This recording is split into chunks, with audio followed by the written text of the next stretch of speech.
গত সপ্তাহে পশ্চিমবঙ্গের কলকাতা বিমানবন্দরের একটি মসজিদে নামাজ নিষিদ্ধ করে বিমানবন্দর কর্তৃপক্ষ। তো এই নামাজ নিষিদ্ধ ঘোষণার পরে মুসল্লিদের মনে স্বভাবতই ব্যাপক ক্ষোভের সৃষ্টি হয় এবং মুসল্লিরা একটি কর্মসূচিও ঘোষণা করে। তো সেটি নিয়েই আজকে পুরো কলকাতায় যেন একটা উত্তপ্ত পরিস্থিতি ছিল। তো আমরা জেনে নেব যে কেন এই মসজিদে নামাজ নিষিদ্ধ ঘোষণা করা হলো, মুসল্লিরা কি ধরনের কর্মসূচি আজ দিয়েছিলেন এবং সেখানকার নিরাপত্তা বাহিনীর আচরণই বা কি ছিল, সেটা নিয়েই আজকের ভিডিও। এই মসজিদটি কলকাতা বিমানবন্দরের ঠিক লাগোয়া একটি মসজিদ। মসজিদটির বয়স ১৩৬ বছর। বলা হচ্ছে স্থানীয়ভাবে এটি বাখরা জামা মসজিদ নামে খ্যাত। এছাড়া অনেকে এটা গৌরীপুর মসজিদ হিসেবেও এটিকে আখ্যায়িত করেন। তো এই মসজিদ ১৩৬ বছরের পুরনো। মসজিদ কমিটির দাবি যে ১৮৯০ সাল থেকে এখানে নামাজ হয়ে আসছে।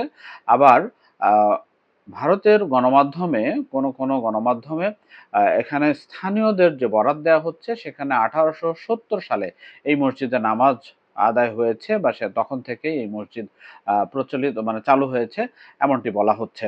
অর্থাৎ প্রায় ১৫০ বছরের একটি পুরনো মসজিদ। এই মসজিদ ঘিরেই মূলত বিতর্কের সূত্রপাত।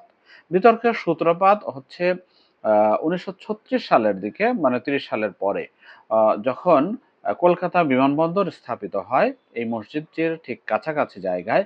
পরে এটিকে সম্প্রসারণ করা হয় এবং একটি রানওয়ে নির্মাণ করা হয় এবং রানওয়েটি মূলত মসজিদটির কাছাকাছি হওয়ায় এখানে বিমানবন্দর কর্তৃপক্ষ তারা এখানে নিরাপত্তা নিয়ে উদ্বেগ প্রকাশ করে এটি বন্ধের সুপারিশ করে এবং এটি দীর্ঘদিন যাবৎ বিজেপির দাবিও ছিল এবং কট্টর হিন্দুত্ববাদী যে সমস্ত রাজনৈতিক নেতা তারা বারবার এইটি প্রসঙ্গ তুলে এনেছেন যে নিরাপত্তার স্বার্থে মসজিদটিকে বন্ধ করে দেওয়া উচিত।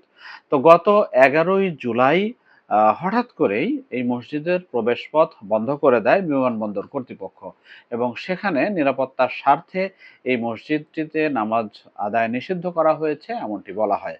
তো এরপরেই স্বভাবত মুসলমানরা একটু ক্ষুব্ধ প্রতিক্রিয়া জানান এবং বৃহস্পতিবার সংবাদ সম্মেলন করে রাজ্যের সাবেক মন্ত্রী সিদ্দিকুল্লাহ চৌধুরী তিনি একটি কর্মসূচি ঘোষণা করেন।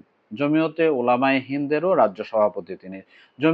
জমিয়তে উলামায়ে হিন্দ ভারতের সবচেয়ে বড় মুসলিম অর্গানাইজেশন। এই জমিয়তে উলামায়ে হিন্দের এই নেতা তিনি বৃহস্পতিবার সংবাদ সম্মেলনে ঘোষণা করেন যে এই কর্তৃপক্ষ যে সিদ্ধান্ত নিয়েছে তার প্রতিবাদে মুসলমানদের হচ্ছে অহিংস একটি কর্মসূচি কালো ব্যাজ ধারণ করে এই মসজিদে নামাজ পড়তে আসবেন এবং তারা ঘোষণা দিয়েছিল যে ১ কোটি মুসলমান এখানে নামাজ পড়তে আসুক। তো এই ঘোষণাকে কেন্দ্র করে শুক্রবার সকাল থেকেই পুরো রাজ্যে একটা নজিরবিহীন নিরাপত্তার চাদরে ঢেকে ফেলা হয়।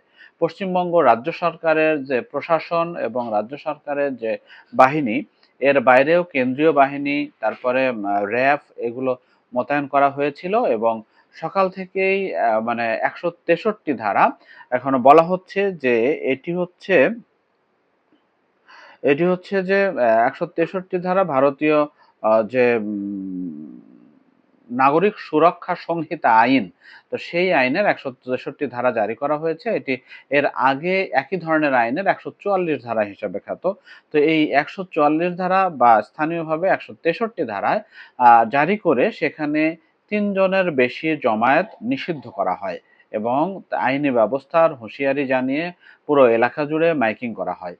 তো আজকে মানে নামাজের ঠিক আগেই বেশ কিছু সময় আগেই সিদ্দিকুল্লাহ চৌধুরী ও তার সমর্থকরা ওই এলাকায় যান এবং প্রশাসনের সঙ্গে কথা বলার পরে তিনি পার্শ্ববর্তী একটি মসজিদে তার সমর্থকদের নিয়ে নামাজ আদায় করেন এবং তিনি পরে সাংবাদিকদেরকে জানিয়েছেন যে এখানে মানে ওই যে মসজিদে নামাজ আদায় নিষিদ্ধ করা হয়েছে ওই মসজিদে হচ্ছে নামাজ আদায় করা সম্ভব নয়। এজন্য তিনি পাশের মসজিদে নামাজ আদায় করেন। তো এই হচ্ছে তিনি জানান যে বর্তমান পরিস্থিতিতে এই কর্মসূচিটি পালন করা সম্ভব হচ্ছে না। তো এটি হচ্ছে আজকের মূলত মুসলমানদের কর্মসূচি ঘিরে যে অবস্থান সেই ঘটনার আপডেট। তবে এখানে একটা বিষয় মানে খুব সহজেই অনুমেয় যে এটি স্রেফ নিরাপত্তাজনিত কারণেই হচ্ছে মসজিদটি বন্ধ করা হয়েছে, নাকি এর পেছনে অন্য কারণ আছে?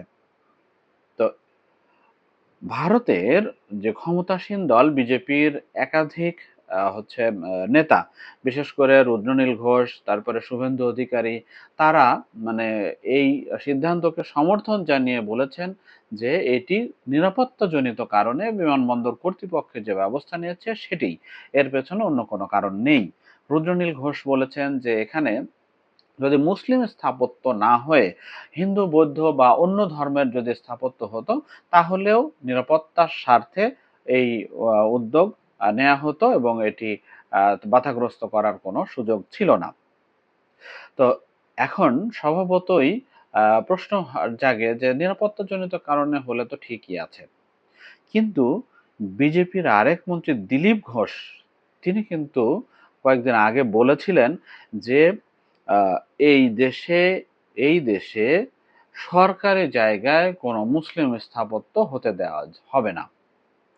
ফলে এখানে যে ধর্মীয় ঘৃণা বা বিদ্বেষ যুক্ত থাকতে পারে বা যুক্ত ছিল বা যুক্ত রয়েছে, এটি কিন্তু আহ, তার মতো সিনিয়র বা জ্যেষ্ঠ বিজেপি নেতার এই মন্তব্যে এটি কিন্তু সুস্পষ্ট হয়ে ওঠে।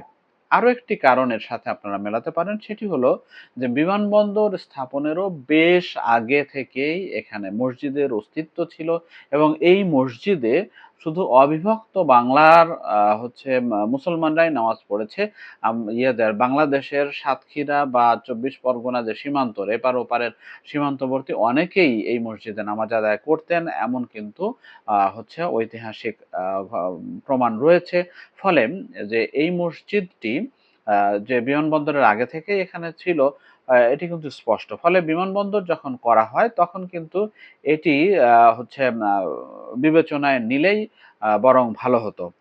তারপরেও আরো একটা বিষয়, সেটি হলো যে হুট করে মসজিদটি বন্ধ করে দেওয়া হয়েছে। মসজিদ একটি ধর্মীয় স্থাপনা, সেখানে একটা সংবেদনশীল আহ ইস্যু হবে, এটি খুব সহজেই অনুমেয়।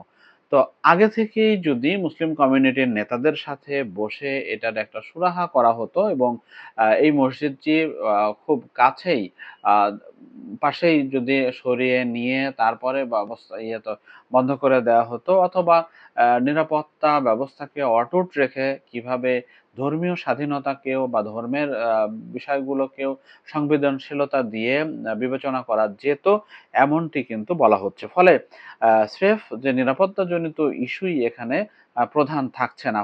এই কারণেই মূলত এই মসজিদটি বন্ধ করা নিয়ে পক্ষে বিপক্ষে তুমুল বিতর্ক, তুমুল আলোচনা সমালোচনা ঘটছে। আর সেই সাথে বিজেপির মানে কট্টর হিন্দুত্ববাদী নীতি যে প্রযোজ্য হচ্ছে এবং কঠোরভাবে কার্যকর করা হচ্ছে, দ্রুত কার্যকর করা হচ্ছে, এটিও কিন্তু স্পষ্ট হয়ে উঠছে এই মসজিদটির নামাজ বন্ধের মধ্যে দিয়ে।